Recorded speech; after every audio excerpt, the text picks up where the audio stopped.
시청자 여러분 안녕하십니까? 출발 성공 투자 박민영입니다. 안녕하세요. 김수정입니다. 이번 주면 3월의 마지막 주인데요. 네. 당장 다음 주 이제 4월을 좀 준비할 때가 됐는데 아직까지 은행권에 대한 우려는 여전한 것 같습니다. 이번에는 도이체방크 쪽에서 위기에 대한 가능성이 좀 부각이 되면서 유럽 증시가 좀 흔들렸었는데요. 그래도 다행인 건 뉴욕 증시는 이를 잘 딛고 상승으로 마감을 지었다는 겁니다. 은행 사태 이야기를 3월 내내 했던 것 같은데 네. 4월까지 조금 넘어가게 될 이슈인 것 같습니다. 다양한 이 곳곳에서 긴축 청구서가 도착하고 있는데요. 그 부분을 어떻게 세계 경제가 잘 흡수하는가가 앞으로 좀 중요한 방향 설정의 키가 될 것 같습니다.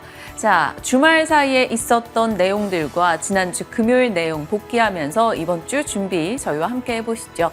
자, 일단 금요일장부터 확인해 보겠습니다. 자, 금요일장은 두 가지가 조금 혼재되는 흐름이었습니다. 코스피는 하락했고 코스닥은 올라갔던 그 명확한 내용 차이가 보였는데요. 긴축이 조금 마무리될 것이다라는 인식 속에 성장주 다수 포진되어 있는 코스닥은 1.5%나 상승했습니다. 정말 코스닥 대단하다라는 생각이 들었고요. 반면에 경기 하강 인식도 같이 있었죠. 그래서 반도체 쪽을 제외하고는 시총상위주가 대다수 좀 불안한 흐름이 나왔습니다. 코스피는 약세 마감 0.4% 빠진 채 거래를 마쳤죠. 자, PF 대출 연체율이 올라가고 있습니다. 그러면서 국내 금융기관의 자산 건전성 우려도 추가됐고요. 그 때문에 국내장에서도 금융주들, 은행, 보험 등에서 하락이 나타나기도 했습니다. 자, 그 밖에 자동차나 또 LNF를 제외한 2차 전지 쪽에서도 하락세가 나타났고요. 대우조선해양에서 이 노동자 사망 사고가 있었습니다. 그 때문에 조선주들 전반적으로 심리 악화가 나타나기도 했죠. 자, 반면에 좋았던 쪽을 본다면 한 2주간의 패턴입니다. 주 후반 들어서 반도체 쪽이 정책 모멘텀이든 뭐든 강하게 올라가는 흐름이 나오고 있다는 거죠. 반도체 쪽 강했고요. 2주 동안 미리 맞은 매 이제는 좀 나아질 것이다라는 심리 속에 OLED도 계속 강세입니다. 통신장비나 기판, MLCC, IT 부품사들 위주로 강세 움직임이 도드라지고 있고요. 카이스트에서 양자기술대학원을 설립한다라는 이슈 속에 양자 암호 관련주들도 상승입니다. 일각에서는 다음 AI는 무엇일까 양자기술을 많이들 꼽고 있기도 합니다. 그 밖에 캐릭터, 의류 등도 상승했고요. 올랐던 쪽 보신다면 지난해부터 올해 연초까지 꽤 많이 눌려 있었던 쪽입니다. 그런데 이들 측에서 힘을 내고 올라오는 것을 보고 또 2차 전지에서 수급이 꽤나 많이 빠져나간 것을 보다 보니까 화무 11홍, 화무 11청 이런 것도 생각해 볼 수 있겠네요. 영원히 붉은 것도 없고 영원히 푸른 것도 없습니다. 그 사이에서 파도 타기를 우리가 얼마나 잘하는가가 중요하겠죠. 자, 환율은 이날 급등으로 마무리되기도 했습니다. 자, 이게 바로 지난 금요일장 흐름이었는데요. 계속적으로 우리에게 주말 하나씩 지날 때마다 금융 시스템을 공격할 만한 내용 등이 추가되고 있습니다.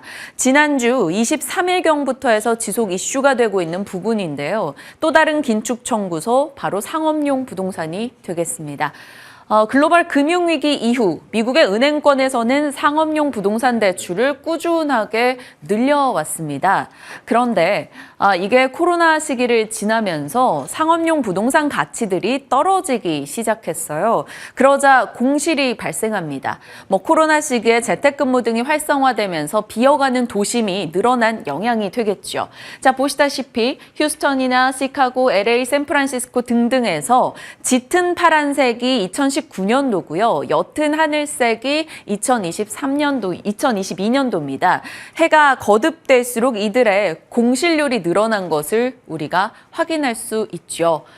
빌딩 가치가 떨어지고 있다는 게 되겠습니다. 자, 그렇다면 빌딩을 소유하고 있는 이들 입장에서는 빌딩을 사기 위해 대출을 했는데 그 대출 이자 비용은 계속해서 올라가고 있고 그런데 빌딩에 들어올 세입자가 없는 상황이 벌어지게 되죠. 그렇다면 그들은 당연히 속이 탈 수밖에 없습니다. 이것이 하나의 다음 뇌관이 될 수 있다라고 시장은 말하고 있습니다. 자, 파이낸셜 타임즈에서는 다음 뇌관은 이 상업용 부동산 대출이 될 것이다. 공실률이 올라가고 CR이 상업용 부동산의 가치가 떨어지고 있다. 그런데 문제는 빌딩 주인들이 결국 이것을 갚지 못하는 상황이 도래할 수 있고 은행권에서는 이에 대한 리스크를 감지하고 대출을 꽉 조이면서 그들의 대출 상환을 해주지 않을 수 있다. 대출 연장을 해주지 않을 수 있다라는 지적이 나온 겁니다. JP모건에서는 이 상업용 부동산 대출 21% 채무 불이행의 가능성이 있다라고 이야기했습니다. 실질적으로 이 상업용 부동산 모기지를 증권화한 이 CMBS라는 게 있는데요. 이게 올해 무려 950조 정도 만기가 도래한다고 하네요. 앞으로 5년 동안은 계속해서 꽤 많은 규모의 만기가 돌아올 겁니다. 그런데 그 상황에서 꽤나 더 높은 이자를 청구하게 된다면 많은 빌딩들은 정말 헐값에 매각이 될 것이고 돈을 돌려받지 못하는 중소형 은행들이 늘어날 수 있다라는 지적인 거죠. 상업용 부동산 시장이 무려 7천조 규모입니다. 그리고 상업용 부동산 대출의 70% 정도를 중소형 은행이 갖고 있기 때문에 중소형 은행의 파산 리스크에서 계속해서 불안감의 목소리가 나오고 있는 거죠. 그리고 또 하나는 유럽권입니다. 독일의 최대 상업은행이죠. 도이체뱅크의 CDS 프리미엄이 올라갔습니다. CDS 프리미엄이라는 건 다들 아시다시피 부도지표로 우리가 여기고 있죠. 그런데 이 CDS 프리미엄 상위권 은행들을 보면 크레딧 스위스가 들어가 있고 도이치방크, UBS 등이 있습니다. 그러면서 도이치방크의 이 부도 리스크에 대한 언급이 나오면서 도이치방크의 주가 변동이 상당히 크게 나왔던 거죠. 도이치방크가 타 은행 대비해서 이 상각 처리됐었던 AT1 코코본드를 꽤 많이 발행을 했었기 때문에 그에 따른 리스크가 대두된 겁니다. 다만 유럽권에서는 지속적으로 얘기를 하죠. 도이치방크는 크레딧 스위스와 다르다. 굉장히 탄탄한 기업이며 10분기 연속해서 흑자를 냈다. 어디에 비교를 하냐? 이런 분위기도 형성이 됐습니다만 시장 자체에서는 지금 합리적인 근거보다는 조금 두려움의 투매성 움직임이 꽤 자주 나오기 때문에 그에 따른 불안감을 우린 지속 체크할 필요는 있겠습니다. 자, 미국의 은행 사태 유럽권까지 번져 나갔고 조금 결은 다르지만 계속해서 리스크는 추가되고 있죠. 실버게이트, SVB, 시그니처뱅크 파산, 그리고 상업용 부동산 경고음까지 나온 상황이고요. 유럽에서도 UBS, CS의 만남, 이후에 AT1 채권에 대한 불안감, 그리고 유럽 다른 은행권의 CDS 프리미엄이 급등하는 움직임도 이어집니다. 상황이 이러다 보니 이번 금융사태의 특징이죠. 빠르게 소방수들이 등장한다라는 겁니다. 주말 사이에 나왔던 말들 정리해보죠. 바이든 대통령도 은행들 꽤 양호하다. 불안정시 추가 조치하겠다. 제임스 블라드 세인트루이스 연은 총재도 신속하고 적절한 조치를 계속할 여지가 있다라고 얘기했고요. 독일의 숄츠 총리, 수익성 높은 도이체방크 우려할 이유 없다라고 말했죠. ECB 라가르드 총재도 유로존 은행은 강력한 자본과 유동성을 갖고 있다라고 코멘트했습니다. 자, 다만 이런 문제들이 일단락 된다고 해도 우리가 두려워하는 것은 이게 될 것 같습니다. 은행들의 대출 태도가 예전 같지 않다라는 거죠. 대출을 쪼이고 만기가 도래했을 때 재융자를 내주는 것에 대해서는 굉장히 보수적으로 나갈 수 있다라는 겁니다. 자, 그러면 부동산만 놓고 봐도 개발과 투자가 줄어들게 될 것이고 차환의 차질을 빚을 것이고 신규 대출은 떨어질 겁니다. 지난주부터 지속적으로 언급했다시피 이것은 결국 경제 활력을 떨구게 되겠죠. 경기 침체에 대한 이야기가 지속적으로 나올 여지가 있습니다. 자, 어찌됐건 이 소방수들의 말로 불은 급격히 번져나가는 것을 막았습니다. 라가르드, 블라드, 보스틱 총재 등이 모두 다 괜찮다라고 이야기해주면서 뉴욕장은 낙폭을 줄인 채 거래를 마쳤고요. 다우와 나스닥, S&P 500 모두 다 0.5% 내외 상승을 보였습니다. 자, 하지만 경기 불안은 조금 여전하다. 앞서 말씀드린 대로 경기 침체에 대한 이야기가 나올 수 있기 때문에 경기 방어주가 선전한 흐름이 있었어요. 음식료나 제약, 바이오 등이 되겠습니다. 자, 그리고 일각에서는 AI 관련한 매수세가 좀 과매수 영역에 들어갔다라는 지적이 나왔습니다. 콕 집어서 AMD도 언급이 있었거든요. 그러면서 반도체주 전반적으로 하락했고요. 필라델피아 반도체 지수가 1.6% 떨어진 채 거래를 마쳤습니다. 자, 보시다시피 하락한 쪽에서는 반도체 그리고 반도체 장비 쪽이 눈에 띄고요.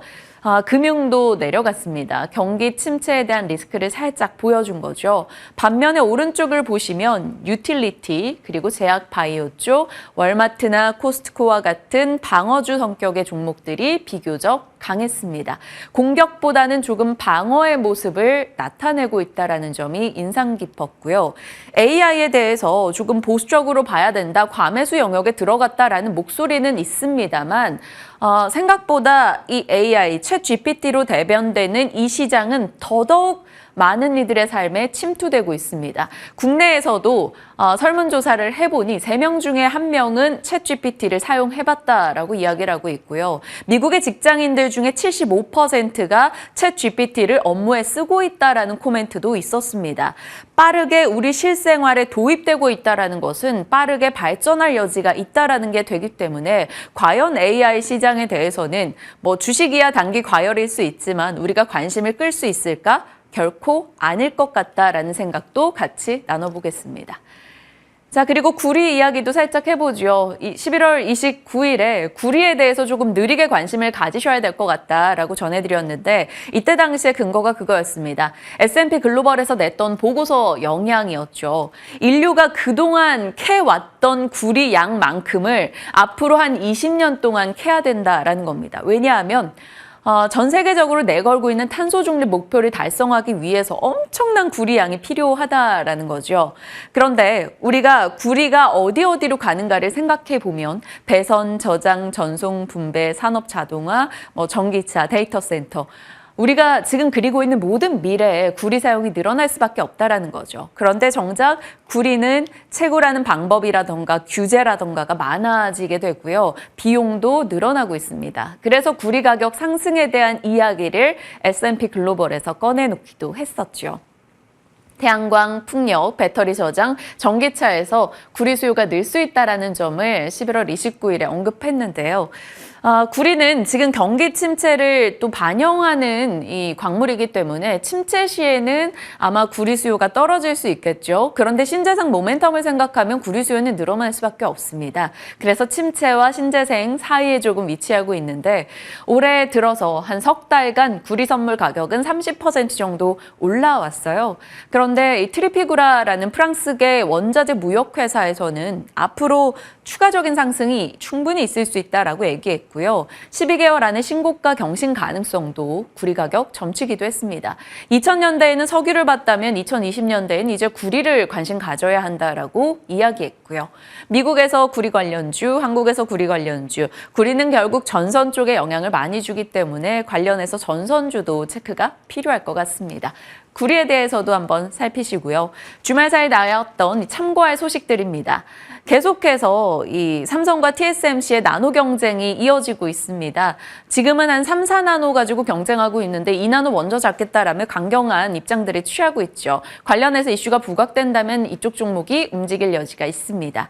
자, 그리고 현대차 1분기 영업이익이 2조 5천억 원 넘어갈 것으로 전망이 되고 있는데 사상 처음으로 삼성전자가 상장사 1위 자리에서 내려오고 영업이익 기준으로 분기 영업이익 상장사 1위는 현대차가 될 수 있다는 얘기도 나오고 있습니다. 그리고 3년 만에 떴다고 하네요. 제주에서 상하이 직항 노선이요. 그렇다면 제주 쪽에 또 카지노 관심도가 올라갈 수 있습니다. 롯데관광개발 비롯해 중국 소비주 체크하시고요. 요것은 그냥 좀 점검하는 차원의 이슈인데 오픈 AI, 챗 GPT를 만들어낸 회사죠. 여기에 CEO인 샘 알트먼이 챗 GPT에 대해서 불안감이 하나 있는데 그것이 사이버 공격에 이용될 수 있다라는 것이다라고 이야기했습니다. 이런 얘기가 등장할 때쯤이면 보안에 대한 기술력 상승을 시장은 많이 찾기 때문에 보안에 대한 이야기도 점검하셔야 될 것 같네요. 자, 시장의 이슈들 살펴봤고요. 조금 더 디테일하게 들어갑니다. 지난 금요일장 가장 많은 뉴스를 본 게 사실 LG 에너지 솔루션이었던 것 같아요. 네, 맞습니다. 2차 전지 관련주들이 단기간에 정말 빨리 많이 올라온 만큼 이제는 차익 매물이 나올 수도 있다라는 얘기가 네. 일각에서 등장하고 있는데요. 하지만 여전히 소재 업체 중에서 덜 오른 LG 에너지 솔루션은 좀 주목할 필요가 있다라는 이야기도 나오고 있습니다. 관련해서 브리핑 준비해봤습니다. 먼저 지난 한 주에도 2차 전지 관련주는 강한 흐름을 나타냈습니다. 보시는 것처럼 주 후반에 변동성이 나타났음에도 불구하고 주요 종목은 10% 이상 올라가는 모습이었는데요. 에코프로는 9주 연속으로 상승했습니다. 에코프로 그룹주들을 보면 한 주 동안 거의 20% 가까이 올랐었고요. 에코프로 H에는 40%나 올라가는 모습을 나타냈습니다. 올해 들어서 딱 한 주만 에코프로가 하락했다라고 하고요. 이렇게 보시는 것처럼 다양한 2차 전지 관련주들, 생산부터 장비, 소재, 부품까지 다 같이 올라가는 한 주였습니다. 네, 2차 전지를 등에 업었다 보니까 이 코스닥 지수도 상당히 견조한 흐름을 나타내고 있는데요. 3월 1일부터 3월 24일까지 코스피 지수 대비해서 코스닥 시장이 상당히 견조하다는 걸 확인할 수 있습니다. 4%가 넘게 올랐죠. 그리고 2월 3일부터 35거래일 동안 이 코스닥 쪽의 거래대금이 코스피 거래대금을 넘어서는 역전 현상이 지속이 되고 있다라고 하는데요. 대표적으로 코스닥에서 시총 1, 2위인 에코프로비엠과 에코프로가 각각 이번 달 들어서 거래대금이 14조, 12조 이상이었습니다. 그리고 코스피 시장의 대장주인 삼성전자의 거래대금 12조를 훌쩍 뛰어넘은 것을 확인할 수가 있습니다. 하지만 증권가에서는 2월부터 3월까지 정말 단기간에 이 2차 전지 쪽으로의 쏠림 현상이 과도했고 이 부분은 지속되기가 어렵다라면서 이번 주 중으로 차익 매물이 나올 가능성도 염두에 둬야 된다라고 얘기를 하고 있었는데요. 특히나 이번 주에 이제 미국의 IRA 법안과 관련해서 세부 지침이 나오는 만큼 2차 전지 주가의 이제 향방이 결정되는 중요한 시기다라고 얘기를 하고 있었습니다. 네, 그런 상황에서 증권가에서는 이런 얘기를 하고 있더라고요. 지금 2차 전지주에 올라타려면 LG 에너지 솔루션 등 셀 업체에 주목하자라는 얘기를요. 연기금의 순매수 1위, 거기다가 외국인까지 강하게 매수를 했던 게 바로 LG 에너지 솔루션입니다. 연간 매출액이 30조 원을 넘을 것이다. 영업이익은 2조 원을 넘을 것이다라는 전망이 나오고 있고요. 올해 1분기쯤이면 이제 경쟁사인 삼성 SDI의 영업이익을 넘어설 수도 있다라는 이야기도 나오고 있습니다. 호실적에 대한 기대감, 대규모 증설, 풍부한 수주 잔고까지 호재가 가득해 보이는 상황이죠. 우선은 지금 K배터리 3사를 좀 보면 LG 에너지 솔루션이 최근 한 달 동안 11% 넘게 올랐고요. 올해 들어서도 30%가 넘게 오르면서 삼성 SDI와 SK 이노베이션 대비해서 상당히 많이 오른 걸 볼 수 있지만 증권가에서는 여기서도 추가 상승 여력이 남아있다라고 얘기를 하고 있었습니다. 그렇기 때문에 키움증권부터 현대차증권 여러 가지 증권사에서는 모두 다 목표 주가를 상향 조정하고 있었는데요. 대체적으로 60만 원 후반부터 76만 원까지 제시하는 모습을 확인할 수 있습니다. 그리고 지금 이 얘기를 하고 있는 이유 자체가 워낙에 많이 올랐던 2차 전지주에 대해서는 가격 부담이 있는데 지금 덜 올라 있는 셀 업체에 대해서는 앞으로 상승 여력이 남아있다라고 보고 있는 겁니다. 보시는 것처럼 주요 2차 전지 관련주의 올해 주가 상승률을 확인해 본다면 배터리 셀 업체인 LG 에너지 솔루션이 30%가량, 삼성 SDI가 21% 이상 올랐습니다. 그에 비해서 양극재 쪽의 에코프로비엠은 무려 153%, 그리고 LNF가 54% 이상 올랐고요. 음극재 쪽의 나노신소재도 78%나 오른 것을 확인할 수 있습니다. 그렇기 때문에 지금 상대적으로 덜 올라 있는 셀 업체 쪽이 지수가 조정이 나왔을 때도 좀 더 방어적인 성격에서 강할 것이다라는 이야기를 증권가에서 하고 있는 겁니다. LG 에너지 솔루션 뉴스가 정말 많이 나왔었죠. 관련해서 좀 정리를 해봤는데요. 미국의 애리조나 공장 건설에 7조 원 이상을 투자하겠다라고 밝혔습니다. 북미 글로벌 배터리 단독 공장 중에서는 최대 규모라고 하고요. 북미 시장에서 빠르게 우위를 점하겠다라는 것으로 해석할 수 있겠습니다. 이 원통형 쪽에서는 4조 원 이상을 투자하겠고 ESS LFP 배터리 공장에는 3조 원가량을 투자하겠다라고 밝혔고요. 합치기만 하더라도 지금 40기가와트시가 훨씬 넘는 그 정도의 규모를 생산할 수가 있게 됩니다. 원통형 공장 같은 경우에는 주력 배터리 2일 침공을 생산할 예정인데 2025 2025년부터 본격 양산한다고 하고요. ESS 공장은 세계 최초로 ESS 전용 생산을 한다라고 합니다. 이와 관련해서 LG 에너지 솔루션의 호재가 전해지자 관련주들이 다 같이 올라갔죠. 세아 메카닉스가 14% 넘게, 나라 M&D 8%대, 나인테크도 7% 이상 상승했습니다. 네, 작년에도 이거 나왔던 얘기가 아닌가라는 생각이 들어서 좀 찾아봤는데요. 작년 3월에도 애리조나주에 1조 원 이상을 투자하겠다라고 얘기를 했었는데 그 당시에 워낙에 경기가 안 좋다 보니까 투자비가 늘어나서 우리 재검토하겠다라고 얘기를 했었는데요. 하지만 미국의 IRA 법안이 시행되면서 북미 고객사에서 테슬라를 비롯해서 워낙에 러브콜이 많이 쏠리다 보니까 이번에 오히려 투자를 4배가량 더 확대하겠다라고 발표를 한 겁니다. 지금 보시는 것처럼 테슬라에게 배터리를 공급하는 쪽이 LG 에너지 솔루션과 중국의 CATL 그리고 일본의 파나소닉이 있는데요. 일본 파나소닉은 대부분의 생산 물량을 테슬라에게 대고 있기 때문에 이 수급을 좀 따라가기가 힘들다라는 부분이 있었고요. 중국 쪽은 워낙에 지금 미국의 대중국 규제가 있기 때문에 경쟁력이 떨어진다라는 부분이 있어서 LG 에너지 솔루션의 배터리가 상당히 부각이 되고 있는 상황입니다. 그래서 여기에 맞춰서 이제 적극적으로 대응하기 위해서 이번에 대규모 투자를 단행하겠다라고 밝힌 건데요. 북미 시장이 얼마나 크길래 이럴까요? 2023년에 글로벌 전기차 판매량은 1,195만 대로 추정이 되고 있습니다. 전년 동기 대비해서 25%가량 늘어날 것으로 보이는데요. 여기서도 미국 쪽에서의 성장이 지금 가장 가파를 것으로 확인이 되고 있고요. 전기차 스타트업을 중심으로 해서 북미의 원통형 배터리 탑재 기업들은 작년보다 2배 이상 늘어날 것으로 보이고 글로벌 ESS 시장 같은 경우에도 북미 쪽에서만 벌써 10배 이상의 상승세가 나타날 것으로 예상이 되고 있습니다. 이렇게 북미 시장이 크다 보니까 이걸 꽉 잡기 위해서 이제는 생산 기지를 총 7개까지 늘리겠다라는 얘기를 하고 있고요. 지금 운영하고 있는 쪽 그리고 건설 중인 쪽도 표를 보시면서 확인해 보시길 바라겠습니다. 네, 거기다가 LNF도 추가적인 소식이 전해졌는데요. 대구의 양극재 3공장을 7월에 완공하겠다라고 밝혔습니다. 지금 양극재라고 하면 배터리 제조 가격의 40%가량을 차지하는 것을 말하는데요. 전기차 주행거리와 충전 성능을 높이는 데 주력이 되는 거겠죠. 이 투자비를 총 6,500억 원을 들여서 생산 능력은 연 10만 톤 규모로 해서 7월에 완공하고 2024년부터 본격적으로 생산과 판매를 하겠다라고 밝혔습니다. 역시나 작년 2월에 테슬라와 대규모 공급 계약을 맺었기 때문에 여기서의 생산 물량을 충당하기 위해서 이러한 투자를 진행했다라고 밝혔습니다. 네, 이번에는 가나 안 가나 체크해 볼 텐데요. 지난주 금요일에 감사 보고서를 제출하지 않은 기업들에 대해서 좀 주의할 필요가 있다라는 얘기를 드렸었는데 특히 이 바이오 기업들이 줄줄이 아직까지 감사 보고서를 내놓지 않거나 연장을 하고 있어서 좀 투자자의 불안감이 올라가고 있습니다. 물론 기업에 대한 신뢰도는 저하가 되겠죠.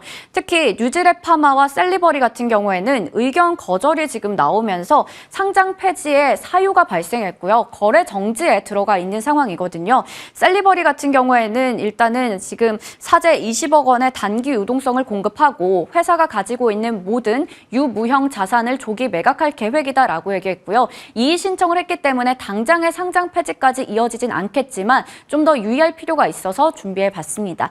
잠시 후에 관련 종목들에 대한 이야기 더 나눠보도록 하겠습니다. 그리고 확실히 지난주 들어서 조금 더 눈에 띄게 나타난 특징들이 IT 쪽에서 회복의 움직임이 나오고 있다는 겁니다. IT에 대한 이야기 살짝 분야별로 지나가 보도록 하죠. 계속해서 IT 섹터를 체크하실 때는 애플이나 테슬라, 마이크로소프트, 구글 등을 지속 확인하면서 관련 영향을 받는 쪽을 봐야 한다라고 전해드린 바가 있었죠. AI 쪽이 부각될 때는 반도체, AI, 보안, 기판을 체크할 수 있을 거고요. 셋업체들 그동안 부진했으나 이쪽 수요 살아날 수 있다라는 기대감 등이 중국 리오프닝을 통해서 생겨나고 있죠. 이쪽이 나아진다면 반도체, 디스플레이, MLCC, OLED, 기판 등이 되겠습니다. 폴더블 지난주부터 지속적으로 봤고요. 로봇 얘기 저희 입이 아프도록 했습니다. 자율주행, DDR5, 전기차, AR, VR. 어떤 뉴스가 누구로부터 시작되는가에 따라서 여러분이 체크하셔야 되는 섹터가 달라질 수 있다라는 거고요. 지난주에도 IT 쪽에 꽤 많은 뉴스들이 쏟아졌습니다. OLED 한 2주간 방송을 하고 있는데요. 애플이 방아쇠를 언제나처럼 당겨왔기 때문에 앞으로도 그 기대감이 있다라는 게 되겠습니다.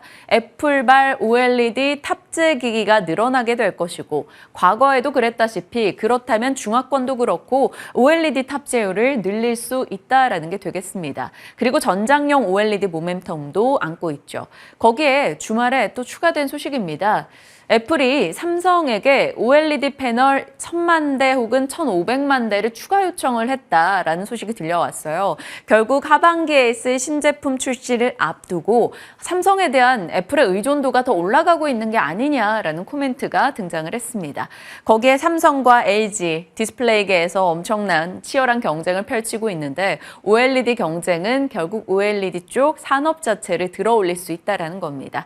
지난 금요일에 OLED 관련한 종목들이 괜찮았어요. LG 디스플레이 3% 올랐고요. 덕산 네오룩스도 7% 올랐습니다. 그런데 이날은 그동안 조금 더 강했던 OLED 소재 쪽이 부각받기보다는 OLED 장비 쪽의 관심도가 올라갔어요. 비아트론이 9%, 주성 엔지니어링 무려 19%나 폭등하기도 했습니다. OLED 뉴스가 어찌됐건 쌓여가네요. 자, 그리고 MLCC도 마찬가지입니다. 계속해서 중국향 수요 회복에 대한 기대감도 등장하고 전기차 시대를 걸어갈 때 전장용 MLCC는 늘어날 수밖에 없다라는 점을 살폈었는데요. 이재용 회장이 중국의 텐진에 있는 삼성전기 사업장에 현장 점검을 갔다라는 뉴스가 또 언론을 통해서 보도가 됐습니다. 자, 그럼 MLCC 쪽의 모멘텀을 한 번 더 체크를 해본다면 내연기관차보다 전기차에 쓰이는 MLCC가 훨씬 많다라는 거고요. MLCC는 전력의 댐 역할을 하죠. 가전제품에도 다 들어가고 전기차도 필수고 하이테크 기술에도 집약적으로 들어가게 됩니다.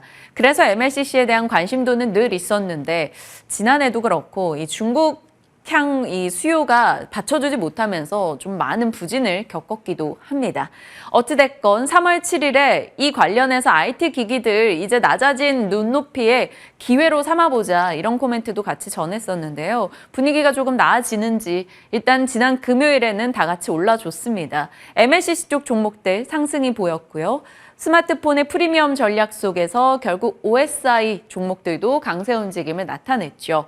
DDR5와 AI, 전장, 서버 쪽이 가리키는 것은 또 기판이기도 합니다. 기판주들이 금요일장에 꽤 강했어요. 심텍과 BH, 대덕전자, 코리아 서키트 등이 5% 이상씩 올라주면서 힘을 실어줬습니다. 기판 얘기 해볼까요? AI와 전기차의 필수품이 기판이 된다라고 얘기를 합니다. 기판은 우리가 여러 번의 브리핑 속에 떠올려 보자면 FCBGA가 상당히 큰 모멘텀이 돼주고 있는데요. 결국에는 마진이 많이 남는 고품질 기판이라고 볼 수 있겠습니다. 우리가 지금 많이 이야기하는 CPU나 GPU 등에 들어가는 기판이고요. AI, 자율주행, 데이터 서버 등에 쓸 겁니다. 그래서 난이도는 높은데 세계적으로 생산하는 업체도 한 10곳 정도밖에 되지 않습니다. 그중에서 국내 업체들이 있죠. 삼성전기, LG이노텍, 대덕전자 등이 되겠고요. 관련해서 장비 업체들도 관심을 둘 법도 합니다. 관련 종목들이 금요일에 올라가긴 했는데 반짝 상승에 그칠 것인지 이런 스토리를 타고 더 갈 수 있을 것인지 궁금해지는데요. IT 쪽에 대해서 잠시 후 전략 챙겨보겠습니다. 시장에 대한 이야기 지금부터 함께 하시죠.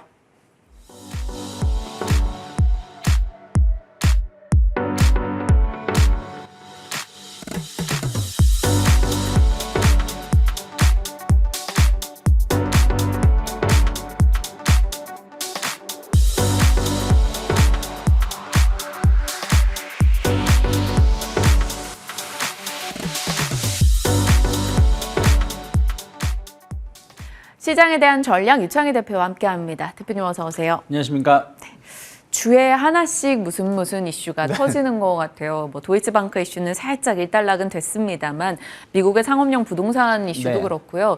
은행권에 좀 타격을 줄 만한 내용들을 시장 계속해서 경계합니다. 뭐 국내에서도 PF 대출 연체율 올라간다고 하고 이 부분 어떻게 봐야 될지 그로 인한 시장 방향까지 좀 잡아주세요. 네, 뭐 일단 계속 은행발 리스크가 끊이지 않는 것 같아요. 네. 뭐 이것은 결국은 이제 과거와 다른 상당히 가파른 속도의 금리 인상에 대한 어떤 청구서가 계속 날아들고 있는 것이 아닌가 생각을 좀 하고 있습니다.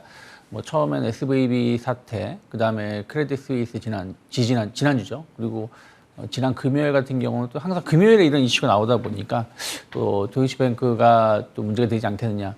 유럽에서 가장 큰 문제는 원래 CS하고 도이치뱅크였거든요. 근데 CS가 이제 마무리가 되니까 도이치뱅크로 좀 걱정을 하고 있는 것 같아요. 이번에 은행 사태로 인해서 뭐 MBS라든지 상업용 부동산 관련해서 어떤 우려감들이 계속 확산이 되고 있다 보니까 좀 관련해서 어떤 시장의 방향을 잡기가 쉽지 않은 것 같아요.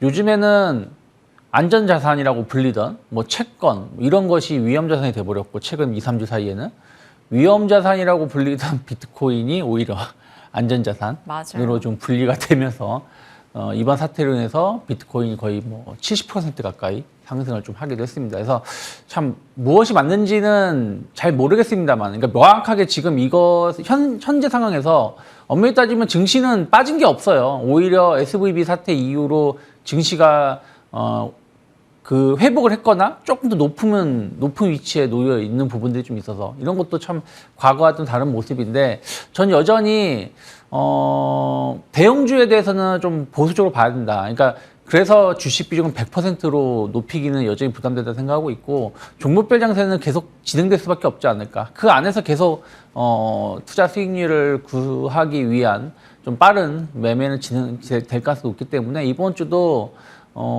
코스피는 좀 제한된 흐름들 그러면서 코스닥 위주의 움직임이 좀 활발하게 나오지 않을까 판단하고 있습니다. 편차가 상당했죠. 지난주 금요일도 코스피는 약세인데 코스닥은 1.5%나 올랐으니까요. 이게 시장이 지금 어떤 형태를 띠는지 보여주는 것 같기도 한데 대표님 말씀도 그 맥락인 것 같습니다. 자, 다음은 섹터 이슈로 가보면 2차 전지 쪽이 이 주 후반에 살짝 많이 흔들림을 보여줬어요. 많이 오른쪽 종목들에서 네. 살짝 떨어짐이 나타났고 그런데 LG 에너지 솔루션이 7조 2천억 투자 이슈를 꺼내들면서 LG 엔솔 밸류체인은 비교적 괜찮았거든요.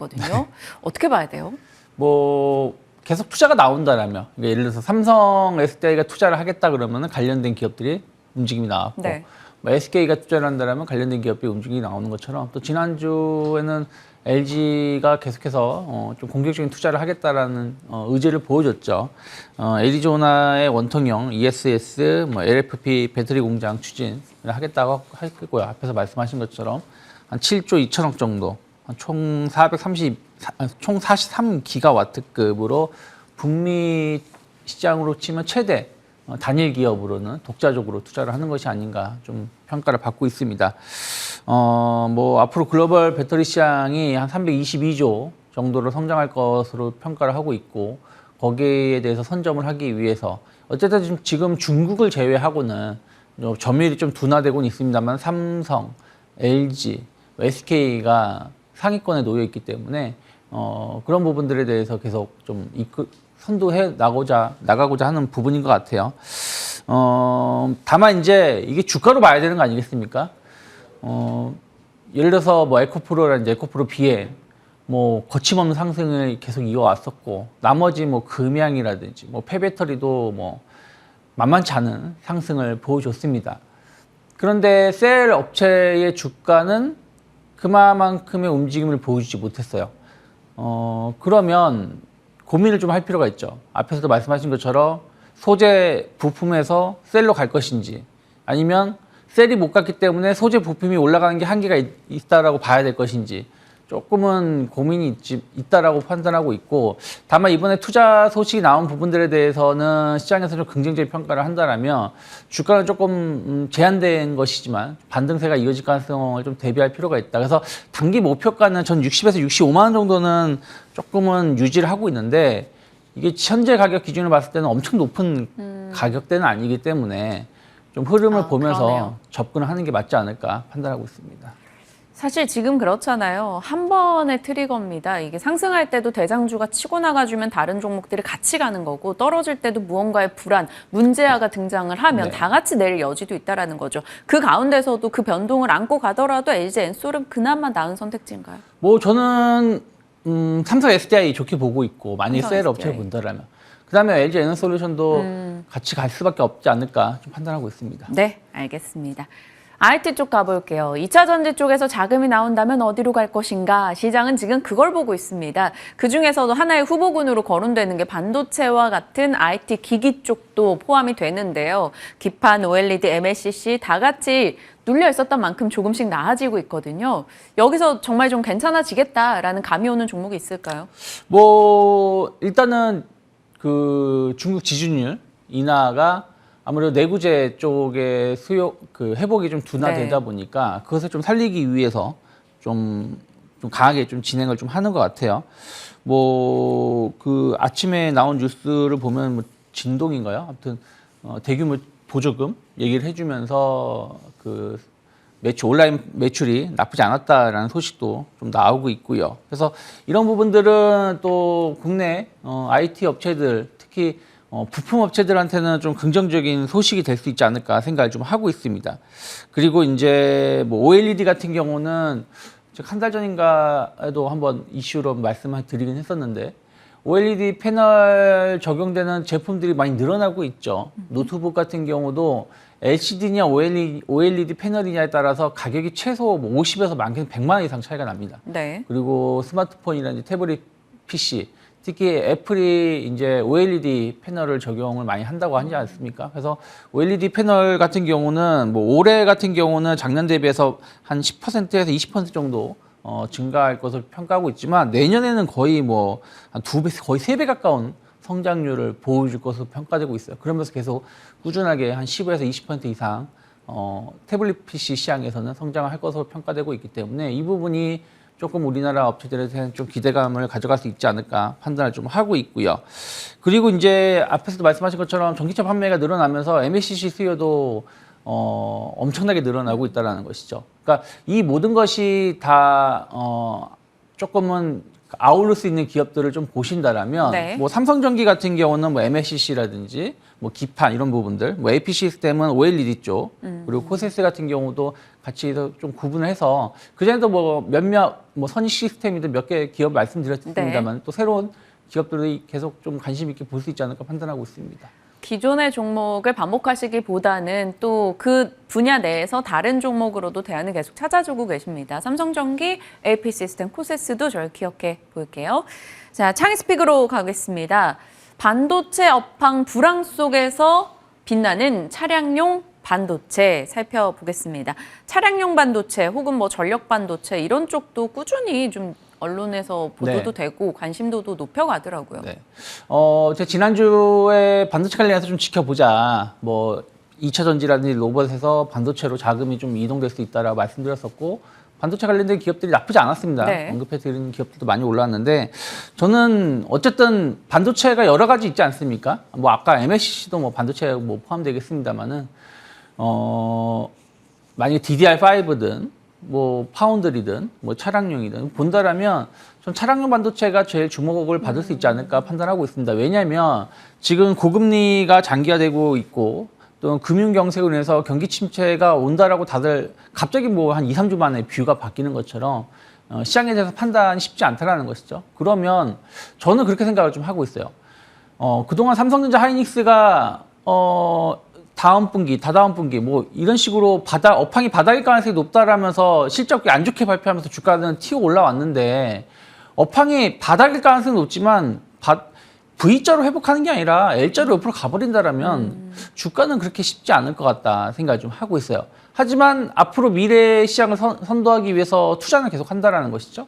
그러면 오히려 경기가 좀 불확실할 때 서버 투자라든지 이런 건 생각했었던 것만큼 많이 이루어지지 못할 수도 있다. 그러면 오히려 안정적인 수요가 나오는 것이 차량용 반도체 쪽이 아닌가. 그러다 보니까 삼성전자도 차량용 반도체 관련해서 계속 최근에 언급을 좀 많이 하고 있는 것을 엿볼 수가 있거든요. 그래서 그런 부분들이 조금은 기대감을 가져갈 수 있고 또 전기차, 자율주행 이것은 이제 앞으로는 이제 거의 기간 산업이랑 마찬가지로 네. 필수 옵션 사항으로 갈 가능성이 높다 생각하고 있어요. 그러면 관련된 반도체 수요라든지 MLCC 수요는 계속해서 늘어날 수 있지 않을까 판단하고 있기 때문에 칩셋 미드라든지 넥스트 칩 같은 경우, 뭐 텔레칩스 같은 경우도 보시면 AI 관련돼서 혹은 자율주행 관련해서 어떤 강점을 가지고 있고 그리고 아모텍 같은 경우는 차량용 MLCC 관련해서 기대감을 계속 가져갈 수 있지 않을까 판단하고 있습니다. 칩스앤미디어는 뭐 저희와 2월 27일에 차인스픽 종목으로 주셨던 기업이기도 합니다. 이미 좀 좋은 수익이 나 있기도 한데요. 한 17% 정도 수익권입니다.